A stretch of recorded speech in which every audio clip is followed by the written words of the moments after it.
Olá, eu sou a professora Tuane e em mais uma aula de Operações Unitárias 2, hoje falaremos sobre a extração química. Na última aula, já falamos sobre a extração mecânica, também chamada de prensagem, que é uma extração muito comum na produção de sucos de frutas, por exemplo, onde a gente utiliza a força mecânica. Hoje falaremos sobre a extração química, que envolve a utilização de solventes para realizar essa extração. Então, a utilização desses solventes, ela continua sendo uma operação de separação, onde a gente vai ter que um material, seja ele sólido, líquido ou gasoso, na maioria das vezes líquido e gasoso, entre em contato com um soluto, que vai ter afinidade, uma grande afinidade com esse solvente. E aí a gente consegue fazer a separação do composto de interesse. Tá? Então, aqui a gente vê que a gente precisa ter a existência de pelo menos duas fases, Pode ser uma fase sólida e uma fase líquida, podem ser duas fases de líquidos immiscíveis, ou ainda a presença de um gás e um líquido, ou um gás e um sólido. O importante é que a gente tenha duas fases immiscíveis e que também a gente tenha uma grande afinidade do soluto por esse outro solvente em questão. Quando nós falamos de extração por solventes, essa extração ela vai ocorrer principalmente em 3 etapas. A primeira vai ser a mistura da matéria-prima, do nosso alimento, com o solvente. Durante essa mistura, após ela, a gente vai ter a separação em 2 fases. Então, antes disso, a gente teve que ter já o contato do solvente, às vezes por agitação, Então, tem esse contato e posterior as 2 fases elas vão se separar, e tendo essa separação de 2 fases, a próxima, a terceira etapa seria a eliminação do solvente, porque nesse caso, o nosso interesse seria no soluto separado. Durante essas 3 etapas, durante todo o processo de extração por solventes ou extração química, nós temos a transferência de massa ocorrendo em vários momentos. Tá? No primeiro momento, então, a gente vai ter ali o solvente permeando o alimento. Vamos pensar que a gente está aplicando para tecnologia em alimentos, Então, quando o solvente ele permeia as partículas do alimento, ele vai entrar em contato com o soluto. Esse soluto tem maior afinidade pelo solvente, então, nesse caso, a gente vai ter o soluto se dissolvendo no solvente e, posterior a essa solução, solvente mais soluto, ele vai se mover novamente permeando o alimento até a superfície. Quando ocorre esse movimento, a gente tem então a separação das 2 fases. O alimento separado, e a segunda fase ali, que é solvente mais soluto de interesse. A partir dali, a gente vai remover o solvente, que às vezes vai ficar assim com um pouquinho de soluto ainda presente, mas na grande maioria o interesse é que o soluto fique 100% limpo, podemos chamar assim, isento da presença de solvente. Isso quando a gente utiliza alguns solventes químicos aí. Então a gente tem a transferência de massa ocorrendo em vários momentos também. Daí a importância de entender como ocorre a transferência de massa nesses processos. Aonde nós encontramos a atuação, a utilização da extração química na área de alimentos. Então, é muito comum de se utilizar na indústria de óleos vegetais, principalmente óleo de soja, óleo de girassol, por exemplo, ou ainda em óleos essenciais. A extração de óleos essenciais, muito utilizada hoje em dia, também pode ser realizada pela extração química. A extração de café ou de cafeína ocorre por meio de extração química, extração de açúcar, a produção de açúcar, remoção, já comentei no café, mas remoção de cafeína de chá também ocorre por extração de solventes. Em alguns casos, a gente pode permanecer solvente mais soluto e aplicar isso diretamente na indústria de alimentos. Em outros casos, nós precisamos remover esse solvente, de modo a ter o soluto concentrado, pode ser por desidratação, por concentração, por evaporação, e a gente quer o soluto especificamente concentrado. Então, a gente vai conversar sobre isso durante a aula também. Um fator importante é a temperatura. Na grande maioria dos casos, ela acontece em temperatura ambiente, mas pode acontecer também de a gente utilizar temperaturas mais elevadas. Como em muitos processos, né, o aumento da temperatura pode favorecer a extração. Então, quando a gente tem o aumento da temperatura, seja pela energia, né, pela maior energia das moléculas, seja pelo aumento da permeabilidade no alimento, a gente acaba tendo uma extração mais eficiente quando a gente utiliza temperaturas mais elevadas. Mas essas temperaturas sempre vão depender diretamente do tipo de alimento em questão e do tipo de solvente. Alguns solventes não suportam altas temperaturas, outros só vão trabalhar em altas temperaturas. O importante é que não haja dano pelo calor nos alimentos, tanto no alimento a ser extraído, quanto no soluto, que às vezes pode ser de interesse também. Então, as temperaturas a gente vai ter que sempre encontrar um equilíbrio entre a melhor temperatura que aumente e favoreça a extração, mas também uma temperatura que não afete, né, negativamente a qualidade do alimento. Além da temperatura, né, quais outros fatores que podem controlar a extração ou podem controlar a velocidade, né, que esse componente, que esse soluto vai ser transferido para o solvente, que é basicamente o que ocorre na extração, né?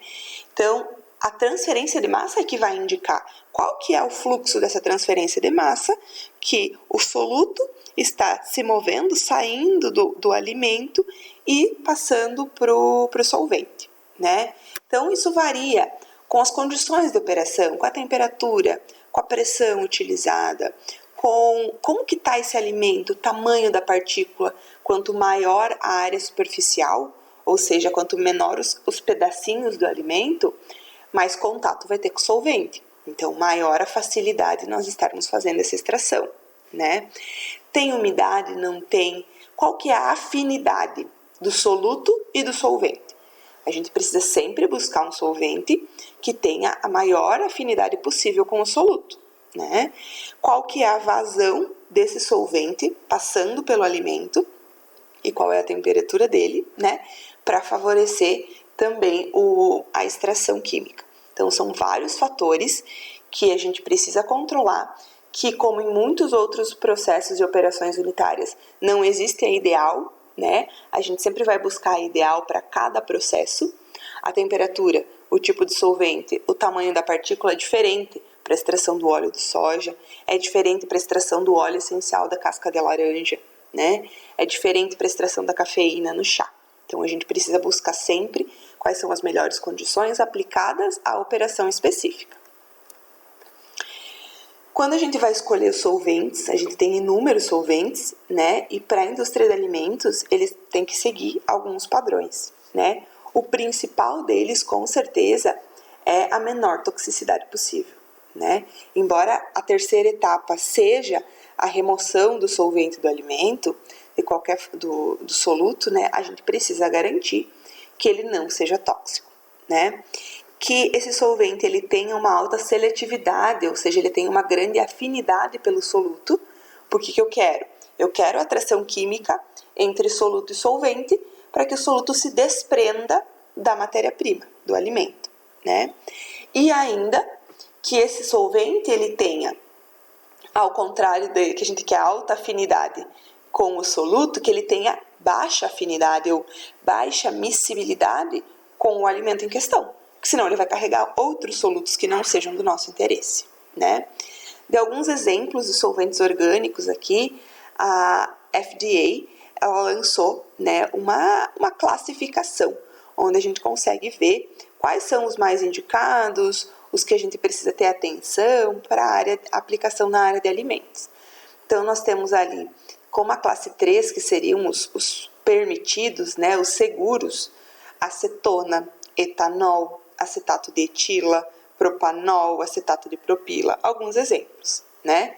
E os que apresentam maior risco seria benzeno, dicloroetano, tricloroetano, tá?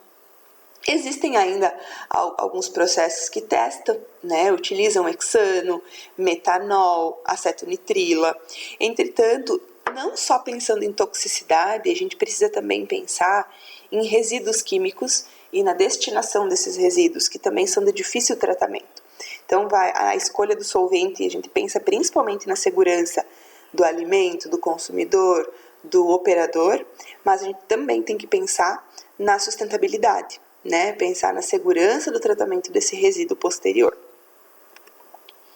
Aqui são alguns exemplos, tá, de processos. Então, a gente tem, por exemplo, na descafeinização do café ou chá.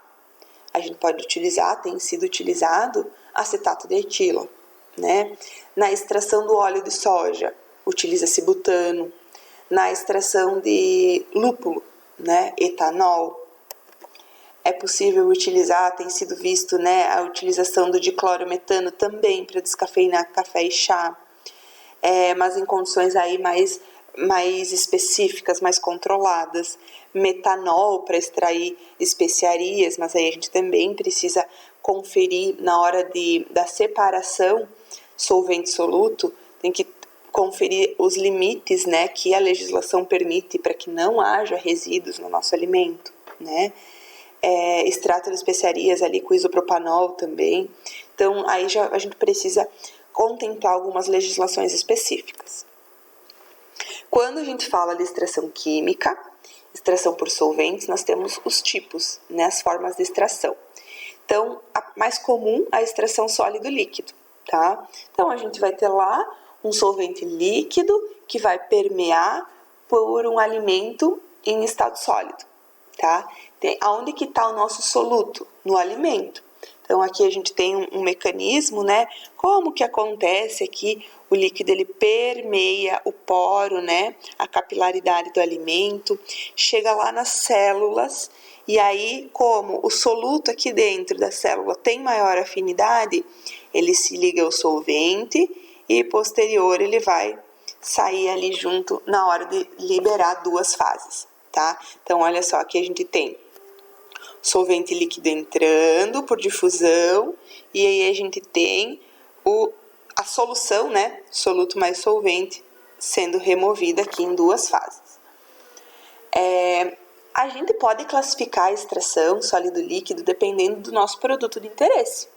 Eu posso chamar a minha extração de lixiviação quando o meu interesse é no soluto que está saindo junto ali com o solvente, né? Então, quando eu estou extraindo óleos vegetais, eu estou extraindo o óleo do soja, extraindo o açúcar da beterraba, o interesse é no açúcar que vai sair da beterraba, é no óleo que vai sair de dentro da partícula do soja. Então, ali eu tenho uma lixiviação. Eu estou carregando o soluto pelo meu solvente. Quando o meu interesse é no alimento que vai ser removido um composto, por exemplo, eu tenho café com cafeína, naturalmente. O meu interesse é produzir café descafeinado. Então, o meu interesse é no café e não na cafeína que está sendo removida. Nesse caso, eu estou fazendo uma lavagem. Eu estou removendo a cafeína do café e o meu interesse é a descafeinização do café. Se o meu interesse for na cafeína, eu quero remover cafeína, extrair cafeína para encapsular, por exemplo. Hoje em dia a gente tem, né, a encapsulação desses compostos. Aí volta a ser a lixiviação. Então, dependendo do meu objetivo da extração, eu posso classificar em lixiviação ou lavagem. Aqui é um exemplo, né, um fluxograma de como acontece a extração do café solúvel, né? Então, a gente vai ter aqui, olha só, a moagem, que é quando eu vou ter o aumento da área superficial, né, para aumentar a área de contato dos meus alimentos com o solvente. A extração, o nosso solvente mais comum é a água, né? Então, ele vai passar aqui e vai remover todos os compostos de interesse do café. Só que a gente tem interesse do café em pó, né? Por isso que eu vou precisar evaporar. Nesse caso, não é porque a água apresentaria uma toxicidade, mas sim porque nesse caso a gente quer café em pó. E aí a gente tem a evaporação, que vai separar o solvente do soluto, e o soluto aqui passa por outras etapas, pode ser por secagem de spray dry ou por liofilização, né? E aí ele vai para a embalagem. Mas aqui é onde acontece a extração química. Outro exemplo, né, a extração do óleo vegetal, óleo de soja, por exemplo. Então, aqui também a gente tem várias outras operações unitárias ocorrendo antes de chegar na fase de extração, né? Teve limpeza, teve a moagem dos grãos, a trituração dos grãos, porque o tamanho da partícula importa, né? Eu tô frisando isso. E a extração aqui com o óleo de soja não vai poder ser água, né? Porque água e óleo não se misturam, a gente vai ter ali uma apolaridade do solvente, então a gente não vai poder trabalhar com isso. Por isso que eu vou precisar de outros solventes orgânicos. O que é comum da gente ver na produção do óleo de soja? Hexano, acetona, éter, tá? E aí essa extração ela vai acontecer aqui, tá? Essa partezinha aqui, ó, de extração, normalmente ela ocorre aqui por um misturador. E quando eu tenho o óleo bruto, né, mais o nosso solvente, a gente consiste numa micela, tá? Essa micela é o solvente mais o soluto. Posterior a isso, a gente vai ter aqui essa micela ela vai ter que ser evaporada para separar o solvente, tá? Ainda aqui a gente tem uma parte do óleo bruto que pode ter um pouquinho de solvente, então esse stripping é uma fase que também remove o resto de solvente que pode haver, e o solvente ele pode ser reaproveitado. Isso é bem importante quando a gente fala de sustentabilidade também, reaproveitar o solvente. E aí o óleo bruto vai para as outras etapas, né, de refino, de remoção de clorofila, por exemplo, para seguir no processo, tá? Pode acontecer extração mecânica na produção do óleo vegetal? Pode, mas as avaliações, né, de rendimento sugerem que a extração química ela é mais eficiente. Ainda nós podemos ter na extração química, né, casos que a gente tem interesse em várias fases. Não é só óleo bruto, micela, torta, por exemplo. No caso do refino do óleo de peixe, a gente pode refinar em várias frações, que aí a gente pode remover, né, o ômega 3, o ômega 6, né, principalmente o ômega 3, que é de interesse hoje para encapsulação, para enriquecimento de alimentos, para separar então o concentrado proteico aí desses óleos também. Então a gente pode ter, né, o aproveitamento de mais do que uma fase, mais do que uma fração nessa extração. E aí nós também temos a extração líquido-líquido, né? Já é comum também de acontecer a nível de laboratório, a nível farmacêutico, né? Separação, remoção de ácidos graxos, análise de gordura, né? Purificação de alguns ácidos, ácido cítrico, ácido lático, fosfórico, remoção de alguns terpenos ou de ácidos fenólicos também, né? De compostos fenólicos dos alimentos. A gente pode utilizar a extração líquido-líquido, em que eu tenho, né, a presença aí do nosso alimento líquido e a gente vai fazer a extração desse processo. Novamente, né, a gente não tem um solvente perfeito, não temos as condições perfeitas que se adequam a todo o processo. A gente sempre vai precisar testar para ver quais são as melhores condições para cada processo. Também temos extração com vapor, né? A gente viu que pode acontecer a extração sólido-vapor, líquido-vapor, né? A vantagem é que o vapor ele tem uma maior penetração. Como ele tem menor viscosidade comparada com o líquido, ele entra em muito mais contato com os poros do alimento, tá? E ele já vai estar numa temperatura maior também, então a gente consegue fazer uma maior extração. Onde que a gente pode ver isso? Extração de sucos, por exemplo, tá? A gente utiliza o calor, né, e o vapor para romper as células, as membranas e extrair todos os nossos compostos de interesse. Então existem aqui, são equipamentos bem simples, né, que vão extrair. Aqui a gente tem os nossos alimentos de interesse. O vapor aqui embaixo, ele passa por uma membrana aqui, passa por um filtro, aquece aqui o alimento, condensa e se transforma em suco depois. Então, a gente tem essa extração aqui, uma forma bem simples, né, que é uma sugestão de agregação de valor, né, a nível doméstico, agroindustrial, para fazer a extração de sucos por vapor. Nós temos alguns tipos de equipamentos que podem ser envolvidos no processo de extração.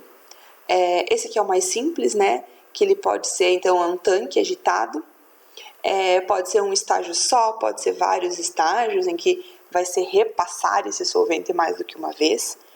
A gente vai ter por um mesmo lado a entrada do alimento e do solvente. A gente tem pás agitadoras que ampliam a área de contato. Tem um tempo específico, uma temperatura específica, e aí a gente remove pela lateral os sólidos e pela parte inferior o extrato, né? E aí a gente vai ter que ter, após isso, uma separação do nosso extrato. Ou, no caso de uma extração com água, que eu quero extração, sei lá, de suco, a extração do café, a gente tem, não precisa de um processo posterior. Esse equipamento aqui, o extrator rotocell, é muito comum de se ver em indústrias de óleo vegetal, principalmente o óleo de soja, tá? Então, o que ele consiste, né? É um extrator circular em que a gente vai ter essa extração sólido-líquido acontecendo mais do que uma vez. São múltiplos estágios. A gente já vai ver no próximo slide como que acontece essa extração. Aqui a gente tem ideia, né, de como que é o projeto, ele é circular, tá? E aí, basicamente, o que a gente tem?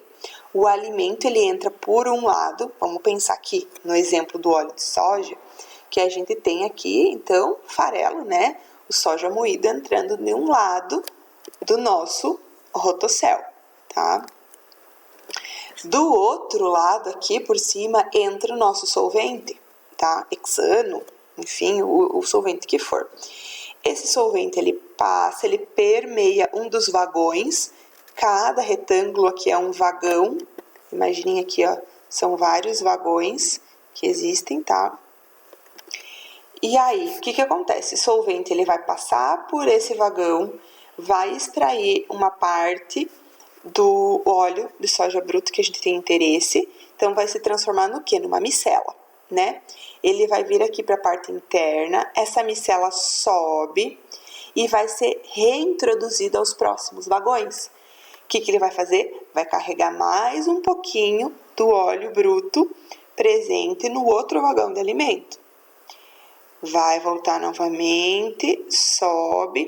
Então, claro, esse solvente aqui, ele tá limpo, sem nada, ele tem maior capacidade de absorção. Esse alimento aqui, ele já foi reduzido um pouquinho o teor, porque ele está entrando bruto com a maior capacidade aqui. Então, a gente tem uma extração contra a corrente, né? O alimento concentrado entra por um lado, o solvente não concentrado, né, puro, entra por outro. E isso vai se circulando, entra, sai, até que a gente remove aqui embaixo. A micela, né, a gente tem ali o solvente mais o óleo bruto, que vai passar por uma evaporação posterior. E aqui a gente tem o farelo, né, os flocos aí do soja, que foram extraídos quase toda a parte de óleo, né, que pode ser destinada à produção de ração, por exemplo. Esse é o processo mais utilizado, tá? O extrator rotocell, principalmente para extração de óleo vegetal. Outros exemplos de equipamentos, a gente pode ter esse aqui bem simples também, uma extração líquido-líquido, né? Coloco aqui o meu alimento, que é um líquido, composto então pelo composto A e B, por exemplo, e o solvente, o líquido 2, né? Aqui a gente vai ter uma agitação, misturou, de forma que um dos dois aqui, o A ou o B, que seja o meu soluto de interesse, entre em contato, encontre afinidade pelo solvente C, ele passa por um segundo equipamento e que por diferença de densidade, né, eles vão se separar. A fase pesada pode ser o alimento em questão removido do soluto que eu não tinha interesse, ou pode ser o solvente, mas na maioria das vezes o solvente é a fase leve, tá? E aí fica o alimento de um lado, na parte inferior, e a fase leve, solvente mais soluto, na fase superior. E aí a gente faz a separação, depois por decantação. Ou ainda a gente tem esses pratos perfurados, que é como se fosse o rotocel, só que na forma vertical. Então, a gente também vai ter aqui a passagem, né, do alimento, vai ter a passagem da fase leve, que normalmente vai ser o nosso solvente, e ao entrar em contato em contracorrente, né, a gente tem que o solvente carrega o soluto de interesse, e a fase pesada, que vai perdendo o soluto de interesse, sai na parte inferior da coluna, tá? Então, basicamente, o alimento está entrando e o solvente entra aqui por baixo. Ele atravessa esses pratos perfurados e carrega o soluto que é de interesse, tá? Então, basicamente, a extração química é assim que acontece, tá? Então, só relembrando que a extração é um método de separação, é uma operação unitária voltada para separar algum componente, né? Ela pode ser de forma mecânica, que a gente chama de prensagem, em que a gente remove algum composto de interesse que estava lá dentro da célula vegetal, ou, no caso da extração química, o solvente vai lá, vai chegar na membrana, vai chegar na célula e vai extrair o composto de interesse.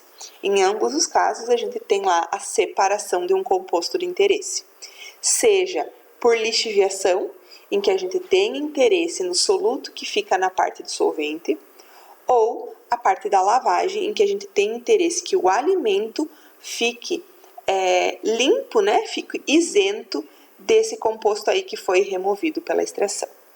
Para a aula de hoje é isso, pessoal. Espero que vocês tenham entendido o conteúdo e até a próxima.